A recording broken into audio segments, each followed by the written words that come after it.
हाँ चलो इधर ध्यान दो, ठीक है। इधर देखो, लास्ट क्लास में हम लोग सुपरपोजिशन ऑफ एसएचएम कवर किए थे, उसको थोड़ा सा ब्रीफिंग कर देते हैं, ठीक है, और कुछ उस पर प्रॉब्लम लेते हैं, ध्यान दीजिए। उसके बाद फिर स्प्रिंग ब्लॉक पे आएंगे। सुपरपोजिशन ऑफ एसएचएम बहुत आसान टॉपिक है, ठीक है, देख लीजिए ध्यान से। मतलब दो एसएचएम को कंबाइन कर रहे हैं, दो से अधिक एसएचएम को कंबाइन कर रहे हैं, ठीक है। तो इसको हम कैटेगराइज कर देते हैं। मान लो एक एसएचएम ऐसा है, A1 sine omega T plus phi one. एक एसएचएम है A2 sine omega T plus phi two. अगर प्रिसाइजली लिया जाए तो आप इसको ऐसे लिखो, x1 not x1, x2 not, ऐसे लिखिए, ठीक है। जहां पे क्या होगा बताओ, ये दोनों एक्स एक्सिस के लॉन्ग है, तो पहला हम टॉपिक है superposition of SHM along same direction. चाहे एक्स में है तो सब एक्स में है, वाई में है तो सब वाई में है, ठीक है। ये हो गया मीन पोजीशन, ये हो गया एम्पलीट्यूड, ये हो गया एंगुलर फ्रीक्वेंसी दोनों का, ठीक है, ओके। और ये φ1 φ2 अलग अलग है, यानी φ1 माइनस φ2 या φ2 माइनस φ1 को क्या लिखेंगे, फेज डिफरेंस, फेज डिफरेंस, ठीक है। ये मानते हुए चलना है कि φ2 ज्यादा है φ1 से। अगर φ1 ज्यादा, ठीक है, जो पॉजिटिव है वो लिखते हैं फेज डिफरेंस, ठीक है, ऐसे करके लिखते हैं, ओके। तो ये दोनों के बीच का फेज डिफरेंस हो गया φ2 माइनस φ1। ये ध्यान रहे कि दोनों साइन में लिखा हुआ है, तब लिख सकते हैं फेज डिफरेंस। अगर एक कॉस में है तो तुरंत उसको किस में बदलिए, साइन में, या दोनों कॉस में तो भी चलेगा, या दोनों कॉस में या दोनों साइन में, एक साइन एक कॉस नहीं चल सकता। अच्छा, साथ ही φ2 ज्यादा है φ1 से कितना एंगल्स, इतना से। इसको देख के हम बोल सकते हैं SHM2 लीड्स SHM1, लीड कर रहा है। मतलब एसएचएम में अगर लीड लैग वर्ड है तो घबराना नहीं है, बाय अमाउंट डेल, इतना अमाउंट से लीड कर रहा है। उस पर ओमेगा का वैल्यू सेम क्यों लिए, डिफरेंट क्यों लिए, बताते हैं, देखिए। लीड, लीड समझ में आ रहा है। या फिर इसी को बोल सकते हैं क्या, SHM1 lags SHM2 by del, lead lag. तो जब भी वेव में भी मिलेगा ये चीज, 12th में दो तीन चैप्टर में मिलेगा लीड लैग। एसएचएम बहुत कॉमन टॉपिक है, लाइट में काम आएगा, मॉडर्न फिजिक्स में काम आएगा, ईएम वेव्स में काम आएगा, एसी करंट में काम आएगा। मतलब इसलिए बहुत इंपॉर्टेंस देना है इस टॉपिक को, ठीक है। जहां लीड लैग रहा है, इन दोनों में डिफरेंस, ठीक है। अब ये पूछ रहा है सर ओमेगा सेम अलग अलग अगर ले तो, अगर मान लेते एक अलग लेते,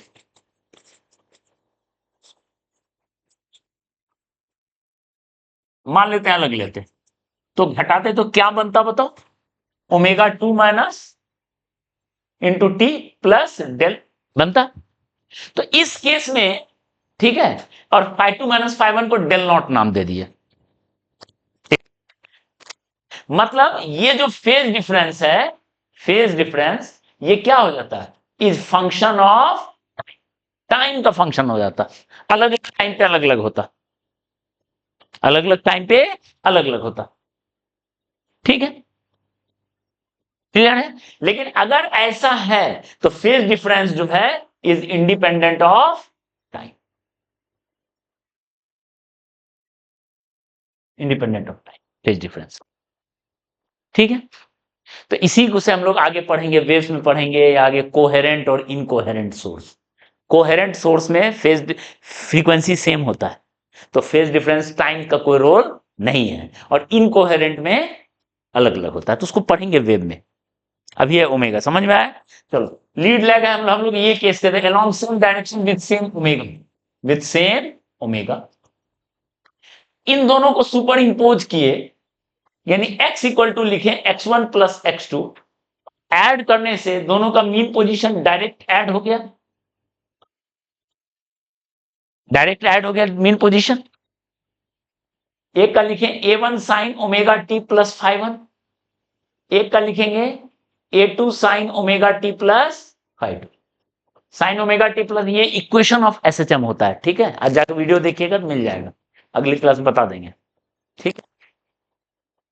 ओके, इक्वेशन देख के आप एम्पलीट्यूड, टाइम पीरियड, ओमेगा है तो टाइम पीरियड निकलेगा, फाई को कहते हैं फेज, इनिशियल फेज, कुछ एंगल जीरो भी हो सकता है, वो कुछ भी हो सकता है, ठीक है। ऐसा हो गया, इसको मिला के एक्स को क्या लिखेंगे, ये देखो, ये हो गया x not, new mean position, plus ये सब मिलके एक नया एम्पलीट्यूड हो जाएगा, वही साइन ओमेगा टी प्लस एक नया फाई, तो ऐसे जब मिलके ये न्यू एम्पलीट्यूड और न्यू फाई। तो सवाल यही है, व्हाट इज न्यू एम्पलीट्यूड कितना है और नया फाई कितना है। डायरेक्ट एम्पलीट्यूड डायरेक्ट ऐड नहीं होगा, ए इक्वल टू अगर आप A1 प्लस A2 कर दोगे तो कुछ सही होगा पर मोस्टली गलत ही होगा। फाई इक्वल टू अगर φ1 प्लस φ2 कर दोगे तो गलत। तो ए और फाई किस मेथड से निकलेगा, फेजर मेथड। ए और फाई जो कैलकुलेट होगा, A and phi resultant, A and phi is calculated using phasor method, और phasor method is nothing but it is vector representation, जो पिछले क्लास में पढ़ाए थे, वेक्टर रिप्रेजेंटेशन।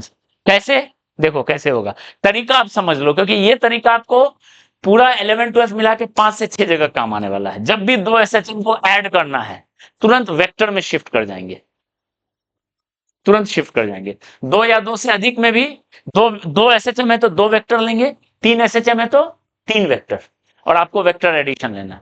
तो आपको करना क्या है, देखो, एक एसएचएम लिए, उसका एम्पलीट्यूड A1, A1 लेंथ का वेक्टर ड्रॉ कर लो, ड्रॉ कर लिया A1 लेंथ का वेक्टर, और ये जो रेफरेंस है, ये रेफरेंस है, ये लाइन क्या कहलाता है, रेफरेंस। इसके साथ जो एंगल बनाना है वो है φ1, A1 φ1। तो देखते ही आप A1 φ1 को रिप्रेजेंट कर दो पहले, ठीक है, क्लियर है। अब दूसरा क्या होगा, A2 φ2, A2 φ2। अब φ2 इससे ज्यादा लेंगे या कम लेंगे, ज्यादा, क्योंकि हमने क्या लिया, लीड कर रहा है। वही लैग करता तो क्या लिखते, पीछे लिखते। तो लीड लैग का कॉन्सेप्ट समझ में आ रहा है, कॉन्सेप्ट समझ में आ रहा है। दो ऐसे तुम कंपेयर किए, दोनों को साइन में लिख लीजिए, एंगल देख लीजिए, जिसमें ज्यादा एंगल है वो लीड कर रहा है, जिसमें कम एंगल है लैग कर रहा है। तो बताइए यहां से क्या होगा, A2 यहां होगा और ये होगा φ2 होगा, क्लियर है, ओके, ठीक है ना। अब बताओ नेट, इन दोनों के बीच का एंगल कितना हो गया, डेल हो गया। अब ये दोनों का वेक्टर एडिशन करो, ए कैसे निकलेगा, वेक्टर रिप्रेजेंटेशन। ए का वैल्यू होगा ए स्क्वायर इक्वल टू क्या होता है, A1 square plus A2 square plus 2A1 A2 cos, मिल गया ए का वैल्यू, क्लियर है, ओके। और फाई का वैल्यू ये है, फाई देखो ये है फाई, बेस के साथ, बेस के साथ फाई, ठीक है, क्लियर है।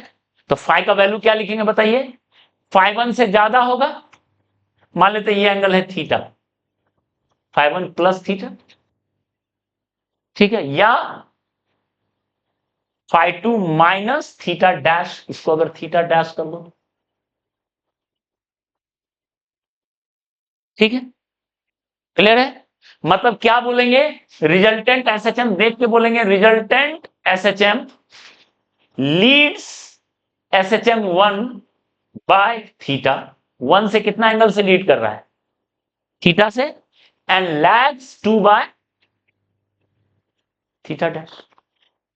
तो लीड लैग समझ में आ रहा है, आगे पीछे, क्लियर है? ओके। अब सवाल है थीटा और थीटा डैश कैसे निकलेगा? Theta and theta dash can be calculated using vector method, using vector और geometry. Vector is nothing but geometry. आपको पता है वेक्टर क्या है? ज्योमेट्री है, ज्योमेट्री से निकाल सकते हो। ठीक है, क्लियर है? हाँ, एग्जांपल लेंगे अभी। ठीक है, अब यही अगर दो से अधिक वेक्टर हैं तो क्या करेंगे? तीन वेक्टर ले लेंगे। For more than 2 SHM along same direction, use 3 vector, use more than 2 vector। उस हिसाब से लिखते चलेंगे, get addition, get vector addition, उसका वेक्टर एडिशन हम लोग करते चलेंगे। बस यही है, यही है सुपरपोजिशन ऑफ SHM। क्लियर है? ठीक है, जैसे सबसे कॉमन एग्जांपल लेते हैं। ठीक है, सबसे कॉमन एग्जांपल लेते हैं, एग्जांपल, और ये PYQ का एग्जांपल है, एनसीईआरटी का एग्जांपल है, एनसीईआरटी में भी है 3.2 13.2 PYQ में भरा पड़ा है क्वेश्चन। ओके, देख लो, एक SHM लिया x1 equal to 3 sine 2 pi t, और एक x2 लिया 4 कॉस 2 पाई टी, और आपसे बोला गया what is resultant resultant amplitude of SHM, मतलब amplitude and phi of resultant SHM। ये क्वेश्चन है, तो बड़ा आराम से निकल आएगा। कैसे करेंगे? देखो, दोनों एक्स एक्सिस में है, एक डायरेक्शन, दोनों का टू एंगल सेम है 2 पाई, यानी हम ये फेजर मेथड लगा सकते हैं। ठीक है, अब क्या अगर ये वाई में होता, जो कि आज पढ़ाएंगे अभी, तब हम नहीं लगाएंगे फेजर मेथड दोनों। हाँ, तो अब ये साइन है, कॉस है, तो आपको क्या करना है? दोनों को किसमें बदलना है? साइन में बदल दीजिए। 4 साइन प्लस,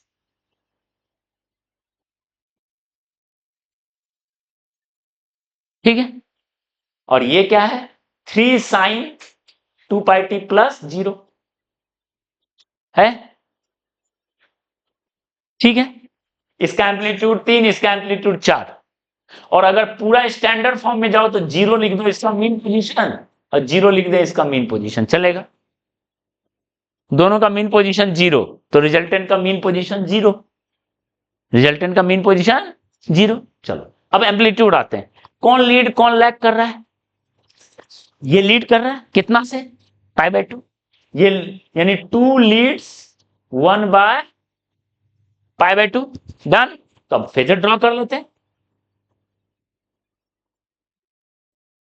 ठीक है, फेजर ड्रॉ करते हैं। क्या करते हैं? एक को 0 डिग्री पर रखते हैं, कितना लेंथ? 3, और एक को कितना पर रखते हैं? रखें, ठीक है, बताओ, 3 और 4 का 5, रिजल्टेंट एम्पलीट्यूड 5 मीटर। मिल गया वेक्टर मेथड से। 3 4 मिलकर 7 नहीं होगा, 5 हुआ।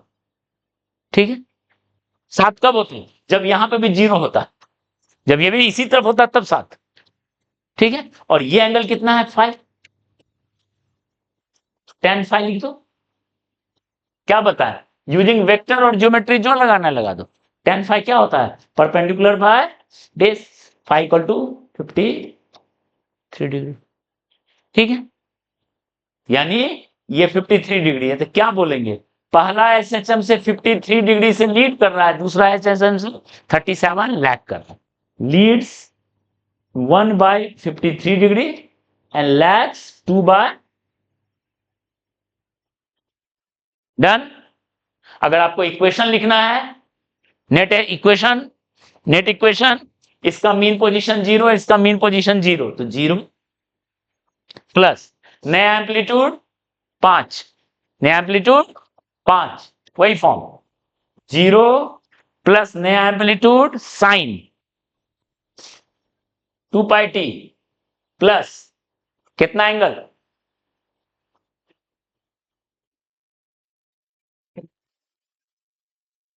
Okay, okay.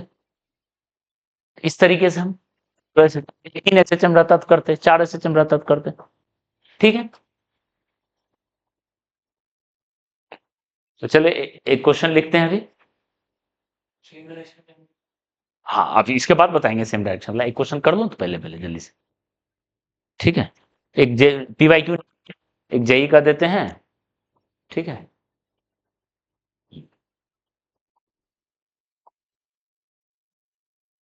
ठीक है, यहीं पे देख लो थोड़ा सा और।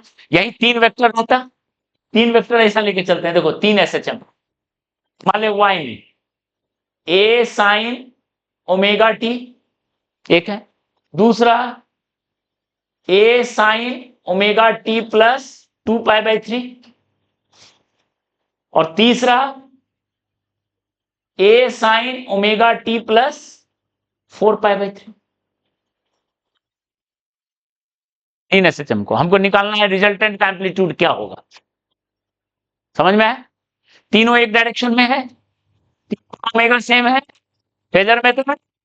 ओके, कौन लीड कर, से ये लीड कर रहा है कितना एंगल से, 2π/3। 2π/3 कितना होता है, 120। और इससे ये लीड कर रहा है कितना से, इससे ये लीड कर रहा है, इससे ये लीड कर रहा है 120 डिग्री।